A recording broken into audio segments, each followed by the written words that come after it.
Some people decided to recreate a new legendary Titanic ship, but strange and eerie incidents began happening on board. The story begins in 1912 when the original Titanic was sinking. A young woman named Elizabeth managed to escape from the sinking ship and kept calling out for her fiancé, Charles, but received no response. The ship's crew forcibly put her on a lifeboat that was being lowered into the water. However, the cable holding the boat snapped, causing it to fall into the water and capsize. Everyone fell into the freezing water, but Elizabeth managed to climb onto the overturned boat. Suddenly, Charles called out to her from a nearby iceberg. To save Elizabeth, Charles jumped into the water. Elizabeth desperately searched for Charles in the dark waves, but a living corpse-like figure suddenly emerged and pulled her into the ocean. 110 years after the original Titanic sank, a ship named Titanic 3 set out on a new journey, following the exact same route as the old Titanic. A man, who had arrived by car with his partner, stood on the dock, impressed by the ship as he looked through the car window. He told his partner to put her phone down and take a look. The woman looked up and, realizing everything was being recorded, got excited and started praising Titanic 3. These two were bloggers, and as soon as they stepped out of the car, fans surrounded them. After taking some pictures with their followers, they made an excited video for them and then boarded the ship. Next, we see Titanic 3's captain, Rose, briefing her team about a soldier named Brian Andrews, who, along with his team, would be present at all times for the ship's security. Inside the ship, many antique items from the old Titanic were displayed, necessitating this additional security. We then see a young woman emerging from a bag. Quietly, she wandered around the lower parts of the ship. Soon, the mysterious woman came up and stole a crew uniform from a room. Wearing the crew uniform, she went to the museum section of the ship, where a violin was kept in a cabinet. The woman picked up the violin, but a man stormed in and yelled at her to put it down, claiming it was the most valuable piece in the museum. It had been recovered from the wreckage of the original Titanic after 100 years, and he didn't want any careless girl ruining it. Julia intervened to mediate and told the woman to leave. The mysterious woman noticed a gold coin and a golden pin there, remarking that her grandmother had an identical pin. She believed that the belongings of those who died on the Titanic shouldn't have been retrieved. In ancient times, people buried the possessions of the deceased with them, and disturbing such items would bring a curse. The man, now irritated, asked Julia who this woman was and why she was talking such nonsense. Julia didn't know either, but mentioned that with so many people working on the ship, it was impossible to know everyone. Julia then asked the woman to leave immediately. While the man and Julia were talking, the mysterious woman secretly stole the hairpin and coin. Elsewhere, the mysterious woman sat in the lower part of the ship performing black magic. She took out a photo of the original Titanic's captain from her bag and started summoning all the spirits. Meanwhile, in the ship's ballroom, everyone was enjoying dancing. Mia and Jackson, still filming different parts of the ship, wandered into the lower area and saw the woman performing her black magic ritual. They didn't understand what she was doing, but when she started performing her ritual in a dangerous way, they got scared and tried to leave. Just then, a door behind them burst open. Alarmed, they turned around, only to find their fan, Nancy, who had followed them after watching their live stream. Despite all the noise, the mysterious woman remained entirely focused on her ritual. Suddenly, her powers made the walls of the ship tremble, and the blogger's camera turned off on its own. Seeing this,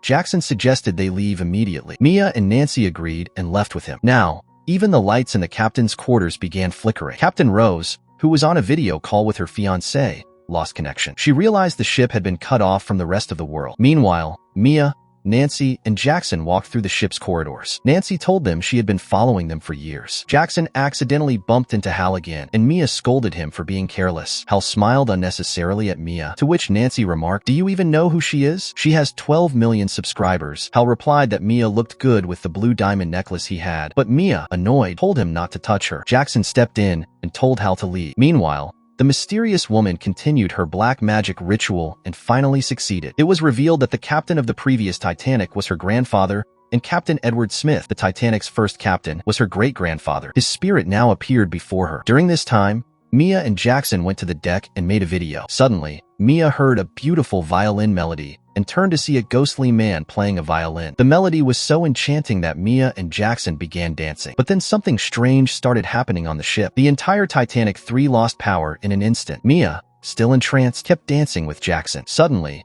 the sweet melody turned into a piercing sound that hurt everyone's ears. Mia screamed in pain, clutching her head, while Jackson couldn't figure out what to do. The ghostly violin player approached Mia, who was now screaming in terror. The ghost dragged Jackson into a dense fog. Once the noise stopped, the captain's assistant ordered the crew to check all the ship systems. Mia, regaining her senses, searched for Jackson, but he was nowhere to be found. Soon, Hal approached her again and tried to calm her down, suggesting they meet later at the bar. Mia agreed but remembered her phone. While picking up her phone, she noticed Hal leaving. Mia decided to inform everyone about the strange sound she had heard. Suddenly, the ghostly violin player reappeared and killed Mia with the same horrifying sound. Shortly after, some security guards found Mia's body. The ship's security head took Captain Rose to the control room, where they saw strange things happening. The captain instructed the crew to restart the system. Just then, Brian arrived, panicked, and took the captain to the deck where Mia's body was found. Rose asked where her husband, Jackson, was and told Brian to check Mia's live stream for clues. Soon, Hector arrived and instructed the guards to clean up the area. The captain took Mia's phone and told Hector to check who Mia had called last while she went to the control room to try contacting the Coast Guard. Meanwhile,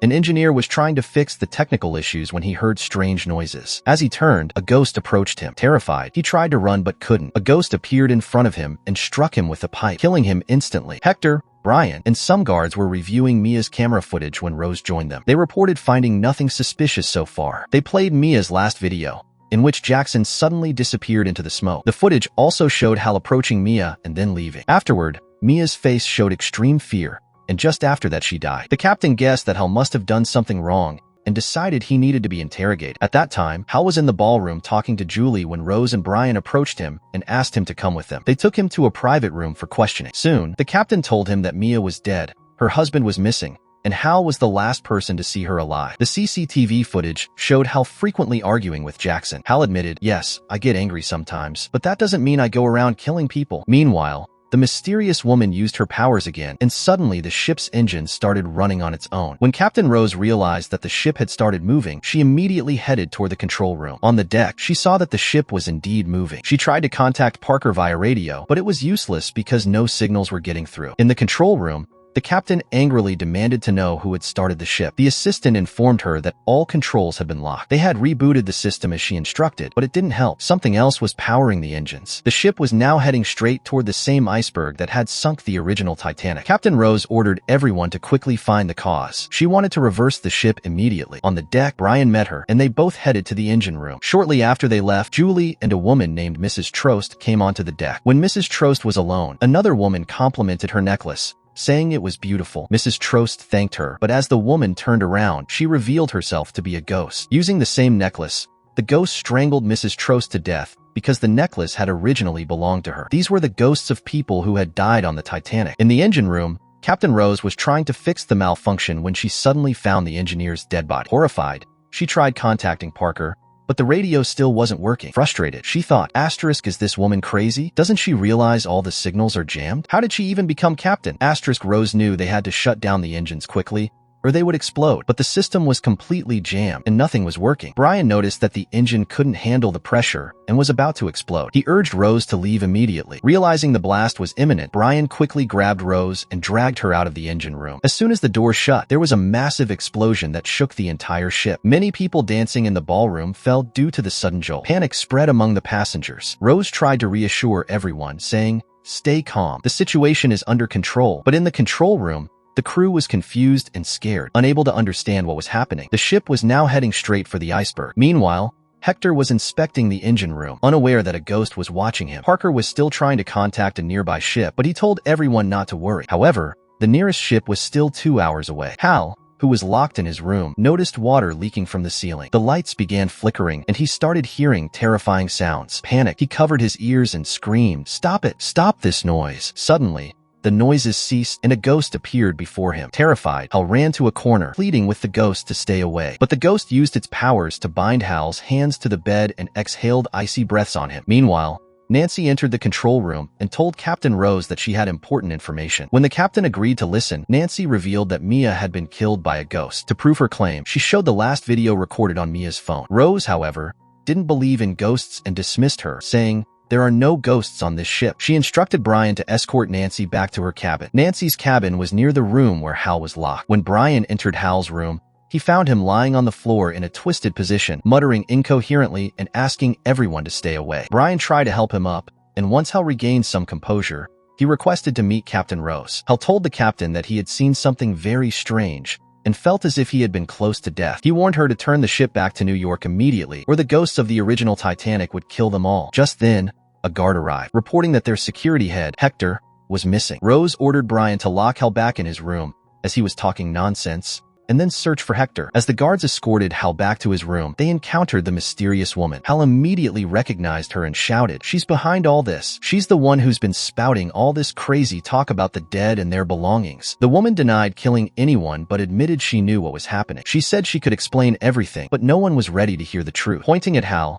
she accused him of stealing the belongings of the dead from the depths of the ocean, and now they had returned to claim their possessions. She declared the ship cursed, and no one aboard would survive. Hal, panicked, asked if there was any way to stop it. The woman replied that it was too late. Brian locked the woman in a room, but she kept screaming, "Everyone will die. Everyone will die." Moments later, the door mysteriously opened on its own. Captain Edward Smith's ghost appeared. Brian fired his gun at the ghost, but the bullets passed through and hit one of his own men instead. At that moment, the ship's electricity completely failed. Rose instructed everyone to use their phone flashlights to light up the controls. She noticed something near the wall and asked everyone to shine their lights in that direction, but there was nothing there. She thought it might have been her imagination and urged everyone to fix the system quickly. The ghost of Captain Edward Smith then transferred some of his powers to his great-granddaughter, the mysterious woman. Brian, terrified by what he saw, could do nothing as the woman turned around and knocked him unconscious before calmly leaving the room. Hal, now trembling, returned to his cabin and decided to throw all the items he had taken from the ocean back into the water. He went to the bathroom to wash his face and calm down, but was horrified to see Mia's ghost. Brian regained consciousness and found one of his men alive. He instructed him to stay put while he went to get help. However, the guard didn't listen and followed him into the corridor,